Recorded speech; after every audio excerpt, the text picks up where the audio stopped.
40 minutes, so I'm going to go quite fast, and I have more material than I can cover.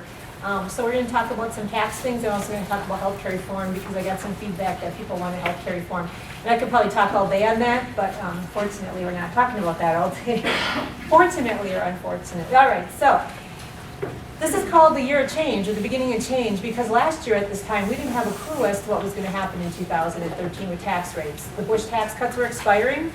We didn't know if rates were going up for everybody. We didn't know if rates were only going to go up for the rich. We didn't know any of that. We didn't know what the gift and estate taxes were going to be. And so we know now, in January 2013, the tax law was passed, and we'll go over that in terms of how that affects people. And then the other thing that's kicking in this year is some new taxes because of the Healthcare Reform Act that was passed in March of 2010. So we have a bunch of new things this year, and the tax world got a happy Thanksgiving because on Tuesday, late Tuesday, the IRS released some final regs on some of the new taxes that came about with Obamacare, and it was very, very favorable. So all the comments that people submitted, the tax practitioners submitted to the IRS, they listened, and we got some favorable results. So, like I said, I'm not going to go over every single slide on here, but it's just information for when you can't sleep at night. All right. So because we know what tax rates are right now permanent until changed, of course. But there is no sunsetting. It's not like the rates are changing in 2 or 3 years. They're permanent until changed. And so we kind of know the lay of the land right now. And so we're kind of back to a typical tax planning strategy. And really what it is that you want to always look at tax planning in the course of at least 2 years. Because while you can reduce your tax as low as possible this year, that might not make sense to you when you look at 2013 and 2014 together. So you always want to look at 2 years, and usually you want to pay taxes later than sooner, just because of the time value of money. However, that might not make sense if your current tax rate is going to be lower than it is in the future. Maybe you want to do something to accelerate some income and pay more taxes. So it's kind of the traditional mental thought process that we go through for tax planning, because we kind of know last year was the opposite. Well, tax rates we thought were going up, so we kind of did some opposite things last year. We might have accelerated a lot of income. Just a summary on some business tax things. Bonus depreciation. Bonus depreciation was around really because of 9/11. So 2001 actually came into place in like March of 2002. And bonus depreciation has been the ability to expense fixed asset purchases either 50% or 100%, and we had some 30% for a while. And this has kind of gone up and down. So what we're living with right now for 2013 is that bonus is at 50%. So when you buy a brand new asset and you place it in service, a business can expense up to 50% of it. Starting in 2014, now this is for calendar years starting in 2014. It doesn't matter what your fiscal year is for your tax fiscal year, but it's only based on calendar year. So 1/1/2014 going forward, there is going to be no bonus depreciation. So anything that you were going to purchase maybe in early January 2014, you want to accelerate that forward. So that's something that's going away. Now, I don't know if this will be extended, but in tax law right now, we have none. It's possible to get extended. We'll have to see on that. Just a reminder, this is for anything that has a life of 20 years or less, and it can include some qualified leasehold improvements. So whether you or the tenant, if you're unrelated, does some improvements to your leased property, this can also qualify for bonus depreciation. And it must be new property, not used.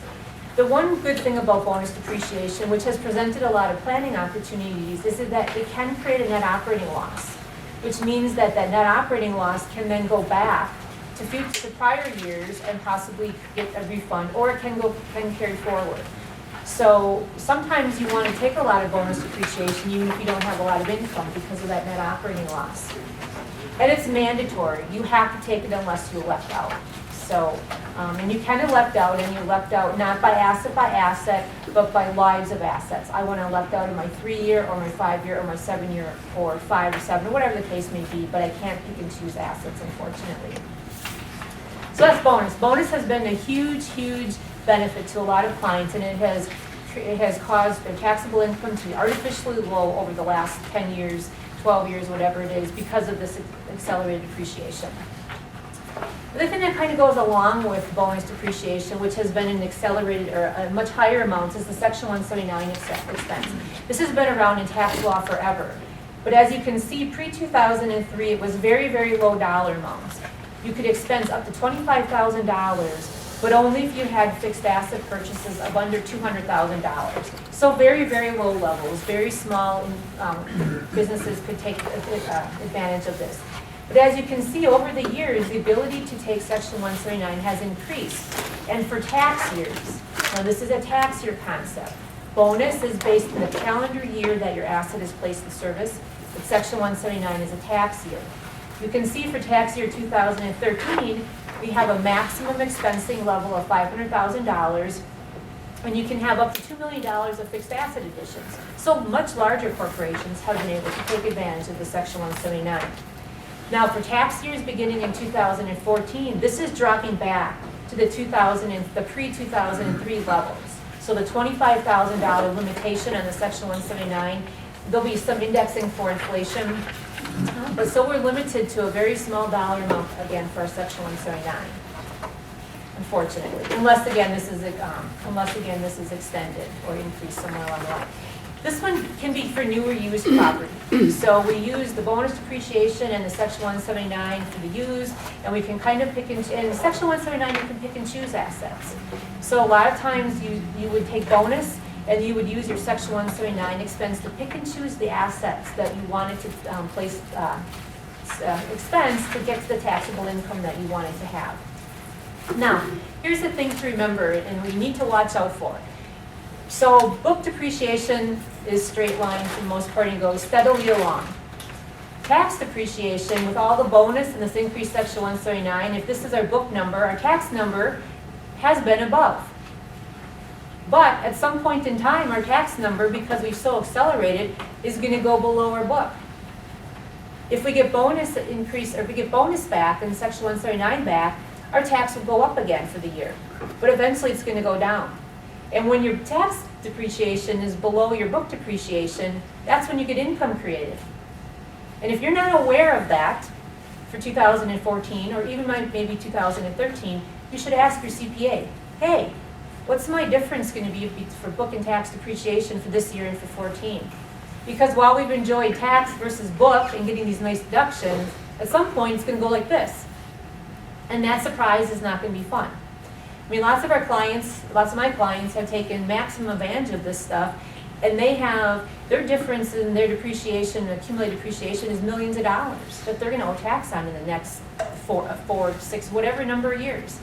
And so you have to be ready for that, because it's going to come back in a year where maybe it's not the most profitable year for you potentially, because it's just a tax number. So you have to be aware of that. All right, the small employer health insurance credit, I'm not going to go into this into detail. This was one of the first provisions that actually kicked in with the healthcare reform laws that were passed in March of 2010. And this has been around for 2010, and it continues through 2013. And it's for very small employers who pay health insurance premiums on behalf of their employees. It's a very, very small taxpayers can claim this. You get a maximum credit of 35% of the part that the employer pays, and you get the maximum credit if your full-time equivalents are 10 or less, and their wages do not exceed $25,000. The credit is fully phased out when the full-time equivalents are more than 25 and their wages are more than 50. Now, why I bring this up though is because starting with tax years in 2014, there are 3 significant changes to this credit. The first one is positive in that the credit goes from 35% to 50%. So that's a great thing. The second change though is not as favorable, at least on the surface it's not. In order to keep taking this credit starting in 2014, the group health insurance that a small employer provides must be purchased through the shop exchange. So the insurance that you were able to keep, if you want to keep taking this credit, you now need to terminate that insurance and go and provide your group insurance through the shop exchange, which it is up and running for 2014. You cannot apply online, but you can apply through paper. But my gut is that there are no small employers or very few that are going to use the shop exchange to provide the group insurance. In 5 years, maybe that's different, but as of now, I think it's going to be 0 to 14. The third change Terri, is, yes? And the reason you think that is because the coverage through the shop exchange is going to tend to have broader benefits than most small employers. No, here's tend to why have. they're not doing it, is because one, the website's been goofed up. I mean, you have to have this in place basically the next 23 days in order to have your coverage provided for 2014 as an employer. I mean, you have to get this enrolled and set up and all your employees set up in order to have coverage by 1/1/14. So the website hasn't worked. 2, there's been very little information about the products that are out there. And 3, it's a huge unknown. So, and people, what small employers have done is, anybody who's a small employer has the community rating issue to deal with where premiums could go up significantly.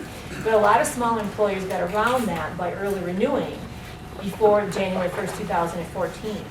So they didn't necessarily need to look for different options, and the shop wasn't necessarily something that they looked at. I mean, Greg, has anybody contacted you about the shop exchange? No, and I think one of the other primary reasons is the limited number of companies on the shop. Correct, yes. Because there's plenty of companies that are competitive that are not on the shop, so there's no need for it. Right, so I mean, in a few years, will this be a different story? Will more small businesses be using the shop exchange? Maybe. I just think right now it's just not going to happen. And the third change is that you only can take this credit for 2 years. So we basically had the ability since 2010 to take this credit, but starting with tax years in 2014, you can only take it for 2 consecutive years. And there's some inconsistency. The Internal Revenue Code says that 2 consecutive years starts the first year you purchase your insurance on the exchange as an employer. The regs say it's the first year you claim the credit starting in 2014. Completely different to me. You might not be eligible for the credit, but yet you might offer your insurance through the shop exchange. So we'll have to have some guidance on that. The regs in the law right now are completely inconsistent. But I don't think it's a big deal because I don't think a lot of employers are going to be able to take this credit for 14 because they will not have purchased their insurance on the exchange. All right. The next item is something that I'm just going to touch on because there's just one action item that I want to just make sure people are aware of. There's been an age-old debate between taxpayers and the IRS in terms of what items do I have to capitalize versus what can I expense. I have a capitalization policy of X amount of dollars, this is what I've expensed, and the IRS says, no, we don't agree with that. I said, this is repair, the IRS says, no, it's not. So the IRS in the last 2 years have tried to put out some brighter guidelines to give taxpayers guidance to say, here's what we want you to capitalize, and here's what we're going to allow you to expense. And they finally came out with their final regs sometime in September. But the one thing I want to point out that is an action item is this section right here, this de minimis election. So, if you have, as a business, whether you're a sole proprietorship or whether you have a corporation, your business, if you want to take advantage of this de minimis exception, you have to have a written capitalization policy in place by 1/1/2014. And what the IRS has said is that if you have an audited financial statement, they will allow you to expense up to $5,000 per item or per invoice with no questions asked. $5,000, I mean, that's huge. We almost don't need bonus depreciation anymore because we have it with this rule, $5,000 if you have an audited financial statement. If you don't have an audited financial statement, it's $500. The IRS will not question anything that you capitalize or that you expense below those dollar amounts. But you must have a written capitalization policy in place by 1/1/14 or the beginning of your 2014 tax year, and you must follow it for book 2. So that's the one action item that you may need to deal with. There's a lot of other things in these regs. They're very complicated. I'm not sure it made things easier, but the IRS thinks it does. And the per invoice and per item, if your invoice actually breaks out each item, and each item is under $5,000, you can use each of those items and expense each of those. If your invoice just says 14 items, $10,000, now you're over the $5,000 and you can't capitalize it. All right, Wisconsin has had some changes over the years, and the first one I want to talk about is not something that was put into law this year, but it was about 2 years ago. If you are a manufacturer or have agricultural income from the state of Wisconsin, you get a tax credit. And starting with tax years that begin in 2013, your tax credit is 1.875%. And eventually that goes up to 7.5% in 2016, which basically wipes out your tax, whether you're a corporation or an individual. So manufacturers located in the state of Wisconsin can conceivably wipe out most, if not all, of their income tax that they pay to Wisconsin because of their activity here. So it's very similar to those people who are taking the manufacturing deduction or the QPI deduction or whatever you want to call it on federal side. It's not necessarily tied to that, but it's very, very similar. And it's based on the amount of property, it's based on your assessment for property taxes. So if you are a manufacturer, but you are not assessed as a manufacturer for the state of Wisconsin, you need to take the steps by March 1st to get that taken care of. But this is a really good thing. The budget bill that was just passed this past June or July had a couple other things too. R&D credit, which can be a major tax credit for businesses, especially, I mean, we got a lot of manufacturing between Sheboygan and Manitowoc. And pass-through entities, as corporations and partnerships, could not take it for Wisconsin. But starting on tax years beginning in 2013, they now can, which is a huge benefit. The other thing I want to point out is bullet point number 3 is, when we were talking about bonus depreciation and this increased section 179, Wisconsin never allowed that. So we have huge differences between federal and Wisconsin depreciation. And now Wisconsin has said we will now federalize and conform to the federal depreciation rules of 2014. But we don't have bonus anymore, and we have a low section 179 now. So they really gave us nothing. All right, individual. So while we were watching the Rose Bowl last year and the Badgers were playing, I don't even remember if they won or lost, but all I do remember is that Congress was passing a new tax law on January 1st. And what they did is, we all know that the Bush tax cuts were sunsetting, they're expiring. And what they did is they left the Bush tax cuts in place for the lower income levels. And what they did is they created a new 39.6% tax bracket, the bracket that had been around in the Clinton years. And that kicks in when you have taxable income of $400 for an individual and $450 for a joint filer. That's taxable income. And look at that marriage penalty. I mean, if you had two single individuals, they could make $800,000 and not have this tax kick in. But if you're married filing joint and you have $450, it kicks in. So, I don't know, why get married? It's a bad tax answer. So you can see that the lower people that are under $450 of income don't have any increase in their tax rates for this year. Oops, I've got to change the slide. Capital gain rates and dividend rates. We had a 15% tax rate last year for 2012, and what the IRS did was, or what the government did is, for those same taxpayers who are in the 39.6% tax bracket, they now have a capital gain and dividend rate of 20%. So for the rest of us who are under that number, we still enjoy the 15% tax bracket. If our income goes above those thresholds, the 20% kicks in for capital gains and dividend rates. And we still have a 0% rate. There are some clients and some taxpayers out there who have a 0% dividend and capital gain rate. And it's always really interesting when you see that come through on your return. You got somebody with like $70,000 or like $50,000 or $60,000 of taxable income with zero tax. And that happens if all their income is capital gain or dividend income. They get a 0% tax rate.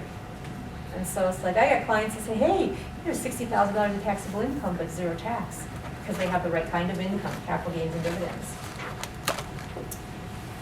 For higher income taxpayers, itemized deductions have been phased out over the years. And for 2010 through 2012, we had no phase out. But starting in 2013, the phase out starts again. And this is when adjusted gross income exceeds $300,000 for married filing joint and $250 for single. So when your adjusted gross income is above $300,000, tax rates was based on taxable income. This is based on adjusted gross income. You start losing some of your itemized deductions. And if you're at 39.6%, it's a significant tax rate increase potentially. Personal exemptions. are also getting phased out again. The same concept applied. We had no phase outs for the last several years.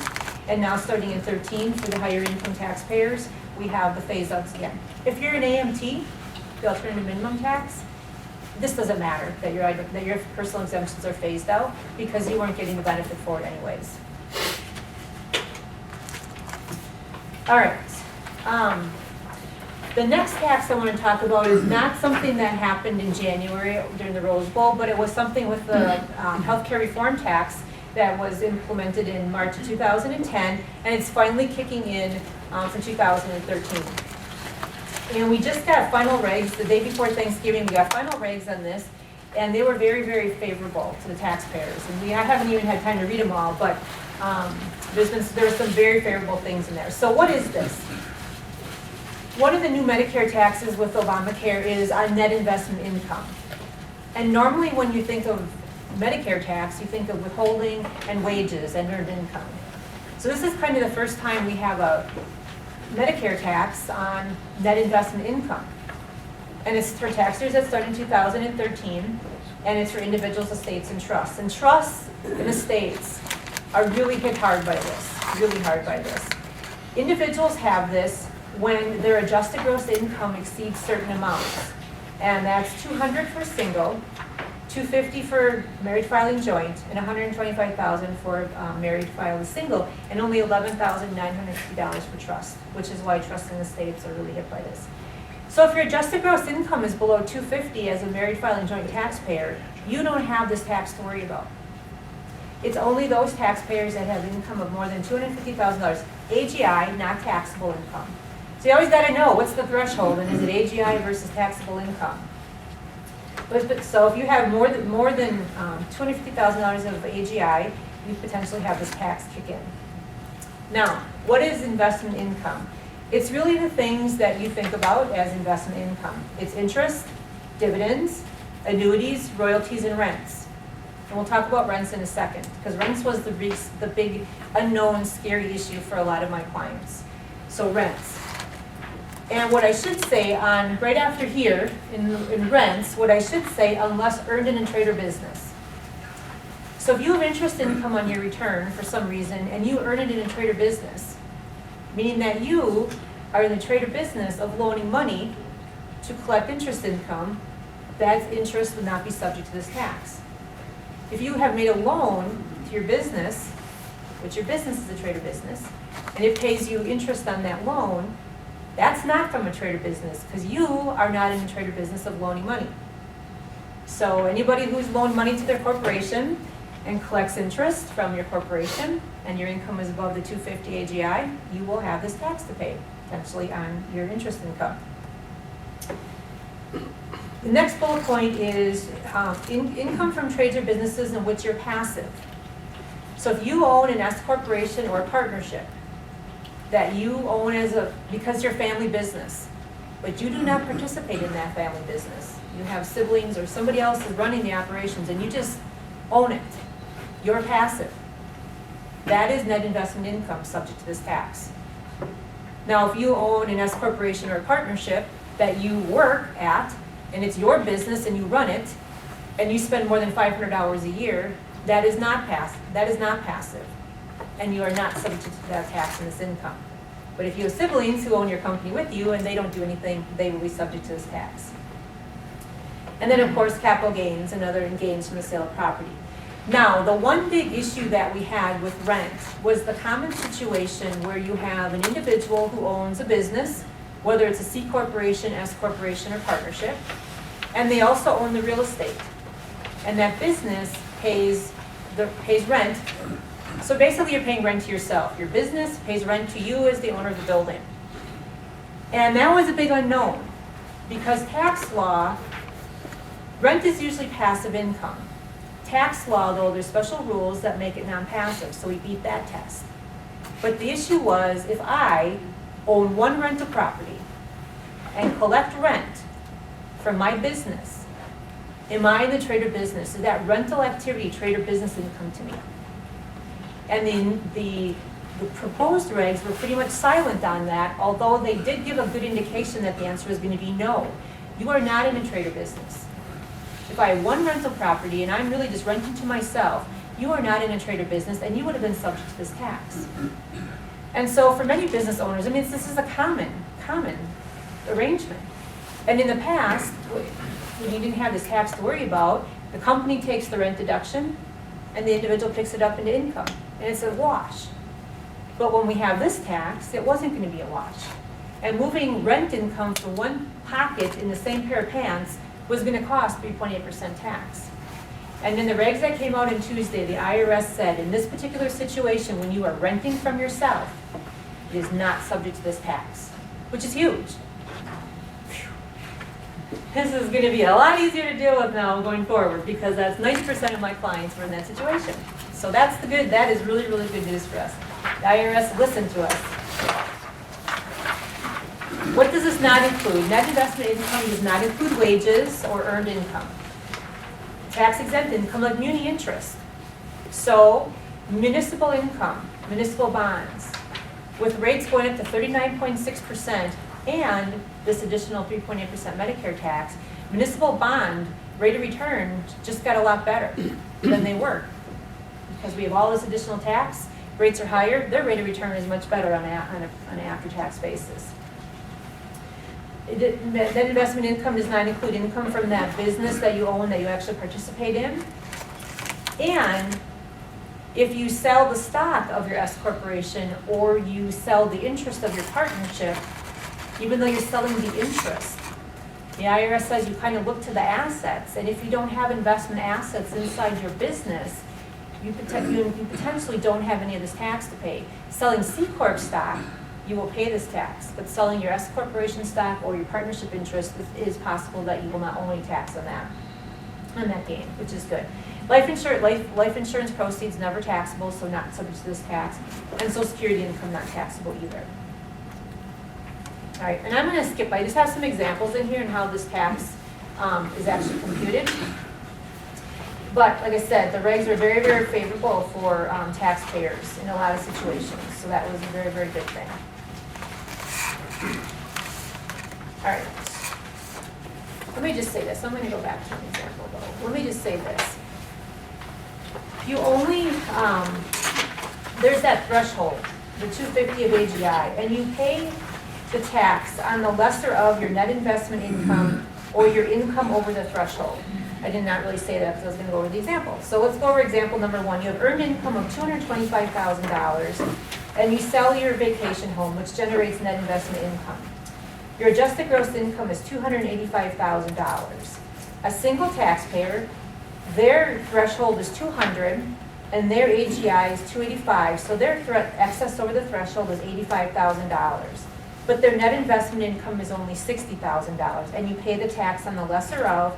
And so in that case, it's the $60,000, and that's what the tax is computed on. So that's how that tax works. Okay, the other new Medicare tax that we have because of healthcare reform is a 0.9% additional Medicare tax on earned income.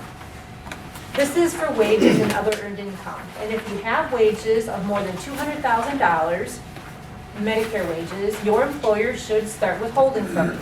There's no employer match to this, it's only employee, but you should have withholding once your Medicare wages hit $200,000. However, this then is trued up on your individual return. So if you and your spouse have more than $250,000 of earned income, you will owe this tax.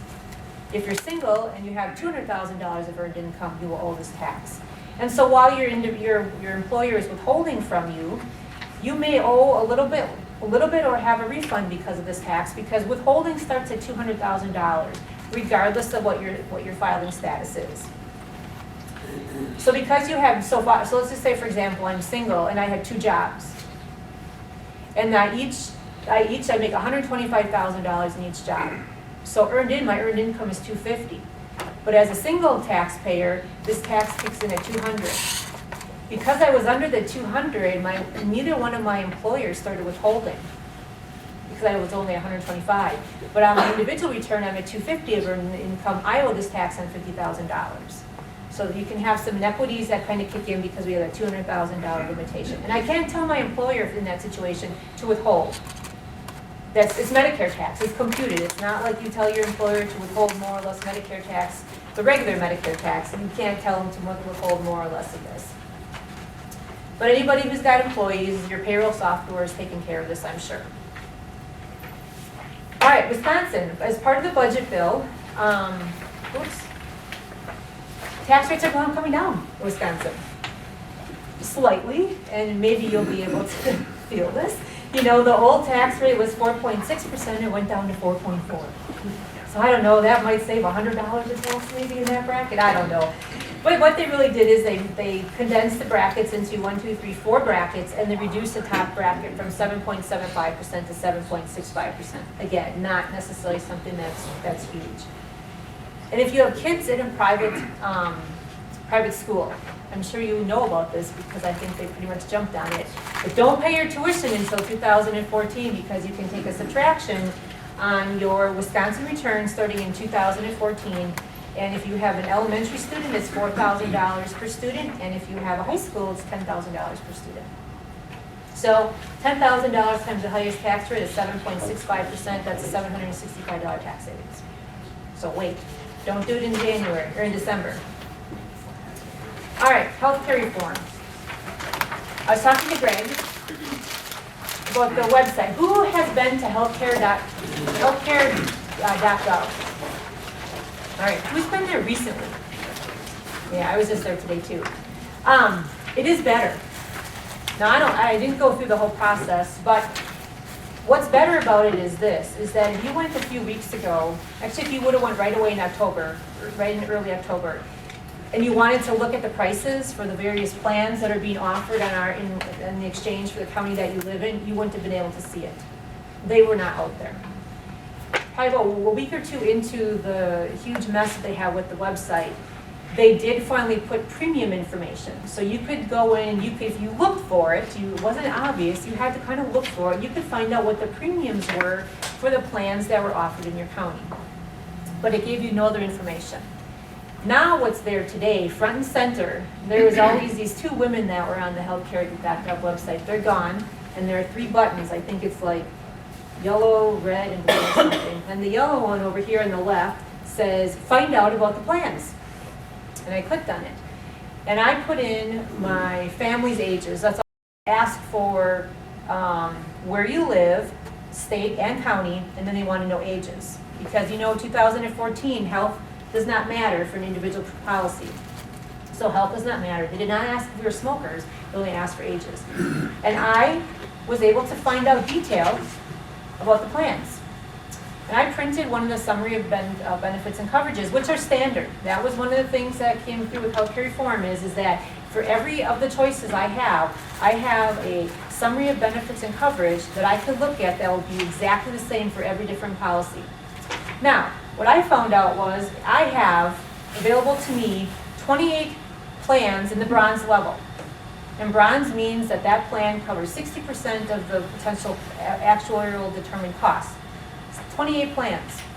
The premiums ranged from $771 a month to $1,044 a month. 28 plans, just in the bronze. If I wanted to do silver, which was a 70% level of coverage, I had 42 plans. 42 plans. And premiums ranged from $914 to $1,285. If I wanted the gold, which is an 80% insurance coverage, I had 19 plans. And those premiums ranged from $1,115 to $1,600 a month. Now, I don't know about you, but I can't decipher between 19 plans, let alone close to 80 plans. So, when IRS and people are saying, well, no one's signing up, it's because they don't know what to do. I mean, how does someone pick? I can't pick. I don't know what some of these terms mean. So anyways, but it is much better. You can at least get that now. And so you could print out 42 different summary of benefits of coverage and lay them all out and see which one you think is best for you. So it is much better. The thing that I did here, though, is that while you might be able to enroll, the insurance companies are not necessarily getting the information, either at all or accurately. So that's a problem, because if you think you have insurance and you really don't, that's a problem. So it is better, though. It is definitely better than what it was. All right, so this leads me into the subsidy. Everybody knows that when you apply in the exchange as an individual, there is a subsidy that you can receive. The numbers, the premium numbers that I gave you were unsubsidized amounts. So if I didn't qualify for a subsidy or I didn't apply for a subsidy, that's what I would be paying out of pocket. But the only way to get these subsidies is to apply in the exchange. And the subsidies just really comes in the form of a tax refund on your tax return paid for by the government. And it's really to help subsidize the cost of insurance because this is the Affordable Care Act. Doesn't make the doctor affordable, it makes your insurance affordable. This is not really health care reform, it's health insurance reform, I think. But what we have is this premium assistance credit. And it's for, there's a couple different requirements that have to be met in order to get the credit. It's a refundable income tax credit. So if you have zero income tax, but you are eligible for subsidy, you get that back. So it's not that it just takes my taxes zero, I actually get money back if I have no tax. So the first thing is you have to purchase insurance on the exchange to get the subsidy. If you go see Greg for insurance and you buy an individual policy through him and it's not through the exchange, you do not get a subsidy. You have to go to the exchange.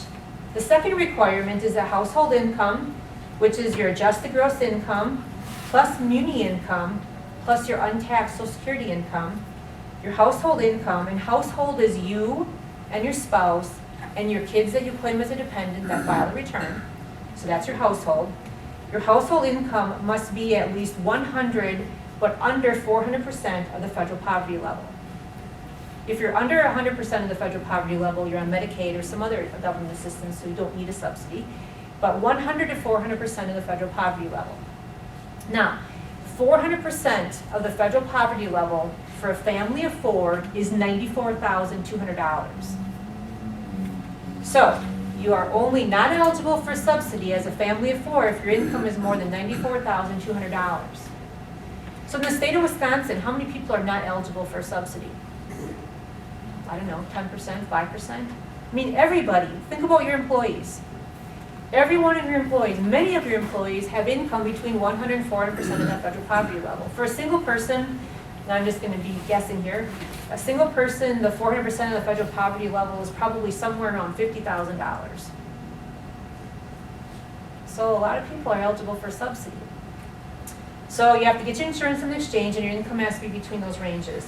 The third requirement is that your employer does not offer coverage at all or it's unaffordable to you.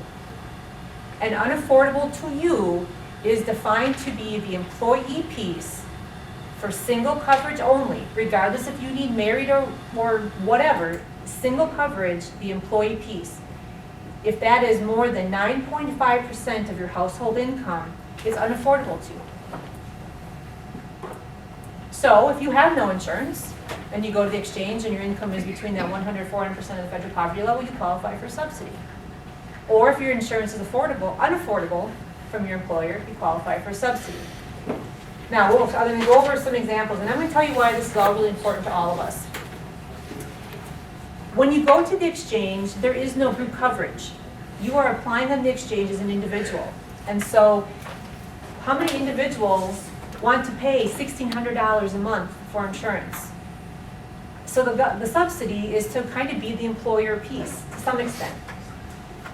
The premium, depending upon where you are in the federal poverty level, at 100% of the federal poverty level, the most you will pay for your premium is 2% of your household income. Not 2% of the premium, but 2% of your household income. There's a huge difference. When you have 400% of the federal poverty level, the most you will pay is 9.5% of your household income. And the subsidy pays the rest. Now, the subsidy does not pay for the difference for you to choose platinum coverage or gold coverage. The subsidy is based on a silver level of coverage. So if you want better insurance and a silver level of coverage, you will pay that differential. But the subsidy gets you from that percent of your household income up to that silver level of coverage. Now, on the back of your handout, I have some examples. I don't have it on the slides, but I have some examples. I just want to go over these quickly just to kind of show you the dollar amounts here. It's kind of different thresholds. So if you have a family of four and they have a household income of $40,000, that is 171% of the federal poverty level. Based on the math and how the law is written, they will pay 4.95% of their household income as a premium, which equates to $1,980 a year or $165 a month, which is really inexpensive. The second example I have is a $60,000 household family. They're at 256% of the federal poverty level. They have to pay 8.23% of their household income, which equates to a maximum premium that they have to pay of $4,938 a year or $412 a month. A $90,000 household taxpayer, they're at 384% of the federal poverty level, but they've already hit the maximum percentage that they can pay is 9.5%. So they would pay $8,550 or $713 a month. Now, why is all of this important? One, we are all individuals who have to have health insurance, or starting in 2014, we have a penalty that we need to pay to the IRS.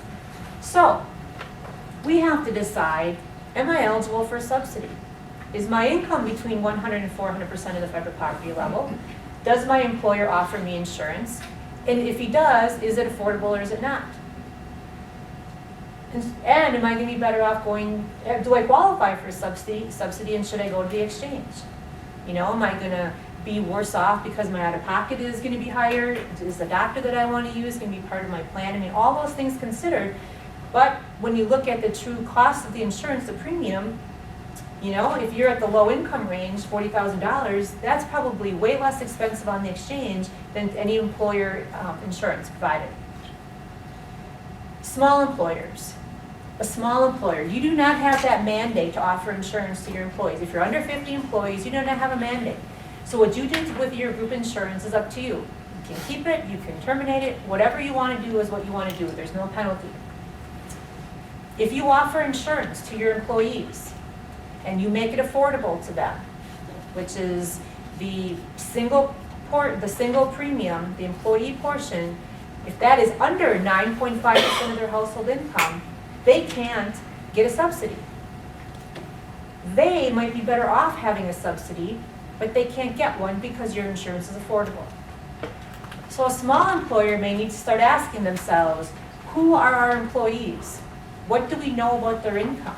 Do we think they'll qualify for a subsidy or will they not? And if we have employees in the $40,000 income range, but our insurance is affordable to them, but their premium would be way less than the exchange, we're hurting our employees. You know, if we also have employees that are in the $90,000 range and we terminate the group insurance, they might not be happy because $700 a month is probably more than we're charging them for insurance. So small employers have a decision to make at some point. Are my employees, why am I offering health insurance? You know, it used to be because groups were better. Groups aren't necessarily better anymore because health doesn't matter anymore. So small employers, I think somewhere along the line, will start having these conversations and say, should we drop our group coverage? Interesting concept. Large employers have the mandate. And the mandate and the penalty is based on which of your employees go to the exchange and qualify for a subsidy. So a large employer who has more than 50 full-time or full-time equivalents, they don't by default have a penalty. They have a penalty because of what their employees do. And we'll talk about that. The employer mandate penalty was supposed to kick in 2014, but it's been delayed a year. So starting January 1st, 2015. Large employers, those that have at least 50 full-time and full-time equivalents, are subject to a penalty for not offering insurance or offering insurance that's unaffordable. Full-time is based on 30 hours a week or more. So there's been some push to try to get that to be up to 40 hours. But 30 hours a week or more is what's considered full-time. Now, you have to determine if you're a large employer. And you do that by looking at all of calendar year 2014. And you look at how many full-time employees I have, those that work 30 hours a week or more, and how many part-time people I have, and figure out how many full-time equivalents they are. So part-time people help to determine whether or not you're a large employer and have this penalty. So you hear a lot of people about keeping hours under 30 hours. You can keep your employees' hours under 30 hours, and I'll tell you why that helps, but they're still part-time people to you, and they still help you get to, you know, am I a large employer, this 50 hours. If you are a large employer, then you have a penalty, potentially. If you are not a large employer, you don't need to worry about this penalty. So large employers, those that have 50 or more full-time and full-time equivalents, have penalties for one of two reasons. One, they do not offer health insurance to their full-time employees. And once you determine that you are a large employer, which includes your full-time and full-time equivalents, and if you're a large employer, you can now ignore your part-time people. You only have a penalty on your full-time people. Only on those that work 30 hours a week or more do you have a penalty, only your full-time. So if you do not offer your full-time people health insurance, you can have a penalty of $2,000 if one of your full-time people goes to the exchange and qualifies for a subsidy. And who qualifies for a subsidy? You go to the exchange, your income is between 100 and 400% of the poverty level, and your employer doesn't offer health insurance. So if you're in that situation, are you going to owe a penalty? Yes, because one of your employees is going to go to the exchange and qualify for a subsidy, and since you don't offer health insurance, you have a penalty of $2,000 for every full-time employee you have. Not just that go to the exchange, but for every full-time employee you have. So if you do not offer health insurance, you have to assume that however many full-time employees you have times $2,000, the first 30 are free though, you will have a penalty. You can't make any other assumption. And it will be, but you don't offer health insurance. So maybe that was the trade-off. You terminated your health insurance and you pay the penalty instead. The other way that you have a penalty is if you offer insurance but it is unaffordable. And there's some different tests about unaffordability. But if you offer unaffordable insurance to your employees and they go and one or more of them go to the exchange, you have a $3,000 penalty for those full-time employees only. So let's just say you have 100 full-time employees and you offer insurance and 3 of them go to the exchange and they qualify for subsidy. Now potentially you have a $9,000 penalty, but they're off your insurance. So you traded a penalty for the premium that you as the employer pay for them. So I'm not sure if that's a bad thing to have a penalty in that situation, because they're not on your insurance. The $3,000 non-deductible penalty is probably less expensive than maybe what your premiums would be. I don't know that for sure, but it's really, really close. So those are the penalties. I mean, employers right now are struggling with how to deal with this. And why this 30-hour-a-week thing is important is that for large employers, they only have a penalty on their full-time people. So if they keep people below 30 hours a week, those 29 and less employees never create a penalty. So if you had 1 million employees, obviously you're a large employer. But if no one worked more than 30 hours a week, you wouldn't have a penalty because you don't have any full-time people. So that's part of how some people are going to get around this. They're going to limit their exposure by keeping people under 30 hours a week. And that's all I have because I think I'm out of time. Yes, Greg. One theme that seems to continue to reoccur is that when you mentioned if somebody comes to see me, they don't get a subsidy. Well, there's not a lot of brokers in Manitowoc County that are certified to work on the federally facilitated marketplace, which we are, and we do that on a daily basis. And the cost is the same whether you use a broker or whether you don't use a broker.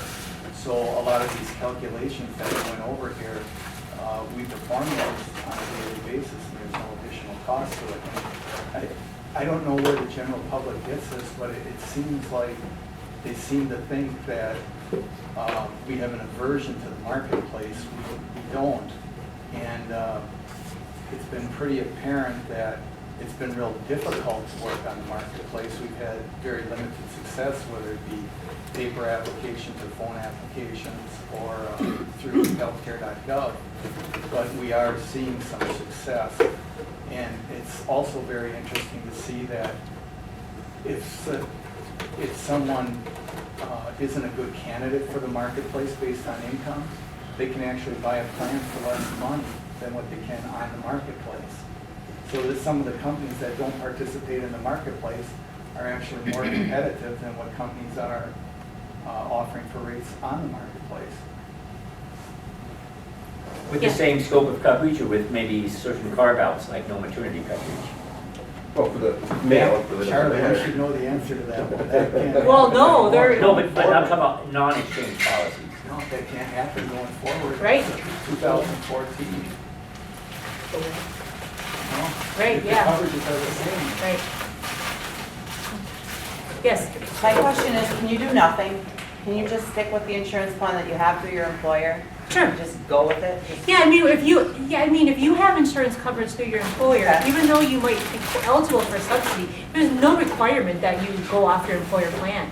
And that's the thing is that if you're a large employer, the only way you have a penalty is your employees go to the exchange. And realistically, there's not going to happen at least short term. I mean, if you have coverage through your employer, most people are going to stay with it.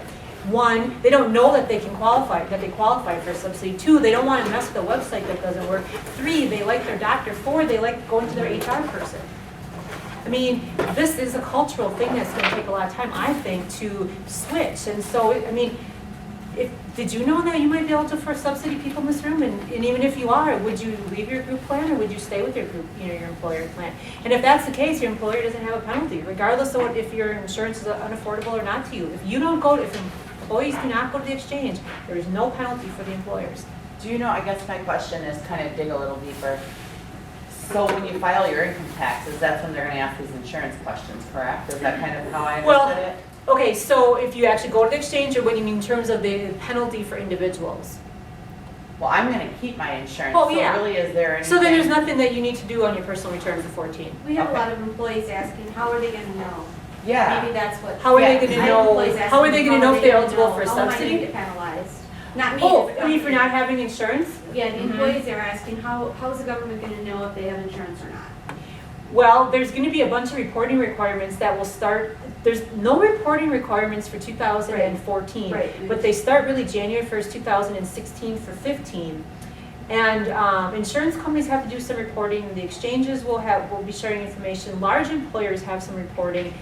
Small employers are exempt from some of this reporting requirements, and I had wondered, well, if I'm an employee of a small employer who my employer doesn't have to report certain things, but I think the insurance companies are supposed to report like who has coverage and who doesn't. So that's maybe where it comes in, but 2014 I think is strictly on the honor system for the employee penalty. But 2015, I think what will happen is that if you're covered under insurance, you're going to get like a 1099. An individual will. If you're an individual and you work for a small company, then you know. I think the insurance companies are going to provide you with something. The insurance companies are going to be mandated to provide information about who's covered. So when you file, you would have to provide that. Yeah, or something, or you won't need to because you have the thing, but those people that don't, I mean, the IRS will get that same information. So if the IRS doesn't see that Joe Blow has any insurance coverage, they're going to look for a penalty on his return. So it'll catch up to you. Theoretically, it should. Whether or not it will right away, I don't know. Theoretically, though, yeah. My other question is, what's going to happen with Badger Care and Badger Care Plus? Will that still be there? Because the only reason I ask is, like just today at work, we're still getting forms for people, for my employees when they come in, that they're sending them to their caseworkers and everything's being processed. It doesn't look like anything's changing for them. It looks like they're keeping their coverage. Badger Care is gone, Okay. and they were told with a letter they have to apply in the exchange. That is it's not their only option. They could get insurance just through an individual policy, but they are being directed to the exchange, and it is not an automatic transfer. I mean, they're not automatically enrolled in the exchange. They have So to why do are that they themselves. still doing the employment verification to get them on the system, in the system? Badger That's what Care I'm Plus confused. is still around if you have Okay. kids, but I don't know I'm not sure exactly what you're talking about, Greg. I don't know if you. What's happening is, All right, right now, the governor has called a special legislative session for this week. And To extend it. to extend Hearst and Badger care for 3 months. Yes, that's right. And what will happen is after, if that's extended, whether it's extended or not, the way the law will read going forward is if you're below 100% of the federal poverty level, you'd be eligible for some sort of Badger Care program. If you're above that, then you would apply on the exchange for a subsidy. And there's different categories of childless Right, adults, right. you know, pregnant women, just Right. children, and each one fits in a different category of, as a percentage Right. of the federal poverty level. Right. But yeah, Badger Care is gone. Okay. What is the difference between Badger Care and Badger Care Plus? I think a plus when you have kids, right? I don't know all the details. There's a benchmark, there's a core, Mhm. there's there's I thought one a of them number had of when you had different, kids or something. yeah, and there's a number of different plans, and the way people qualify for those plans today is changing significantly, and a modified adjusted gross income is the qualifier that's going to be used going forward. So as those plans are today and the way they will be either January 1 or April 1, if it's extended, will change significantly. Yeah, I mean, there's a major concern in the state of Wisconsin that you have all these people going off of Badger Care. We will have more uninsured 1/1/2014 than we do now because there's like 90 or 100,000 people on Badger Care that are losing their coverage and they need to apply. We had a person that came in today that they had a family, it was a family of 5, it was 2 adults and 3 kids. And they had Badger Care Plus and their premium was $132. Their income level, nothing changed, it's all the same, and their premium actually went down. So this program is actually getting it cheaper. Oh, for I them. took a subsidy? And yeah, no, Badger Care Plus. Oh, they get that's to okay. keep. And they get to, and the coverage, when they go to the doctor, they pay $3 and a buck for prescriptions. Huh? And they're paying less money on a monthly Your premium. question. Well, Yeah. I want that plan. Right? Yeah. I know. the Badger Care Plus was, I think, developed to also cover childless adults, whereas they didn't cover it before. And right now, once the new program takes place, there's like probably about 70,000 people I had heard on a waiting list of single adults that are eligible at 100% of poverty level or less. And now they're going to be able to be covered under Badger Care That's right. as well. Although, again, like Greg very well explained it, is that we have a special session this week and we were going to extend a high risk or Hearst plan and also the Badger Care and Badger Care Plus for 3 months because of the problems that people are having getting into the exchanges. So if you're still at 100% of poverty level, no matter how many kids you got or if you're a single adult, you'll be covered, and that's never happened before in the state of Wisconsin. Because there was So- always a waiting list. Whereas, yeah, so that's gonna be removed, so. So how's that gonna go? Hmm? How's that gonna go on Wednesday? Yeah, I think it'll probably go well on Thursday, I want to say, I really believe it will. Isn't it Thursday? Thursday, no. What is Wednesday? No, Wednesday, it's Wednesday. It's Wednesday. Don't be confusing me, I got plans on Thursday. Heard offered on the radio today, I wouldn't have known that. Oh, okay. So, yeah, I think it'll go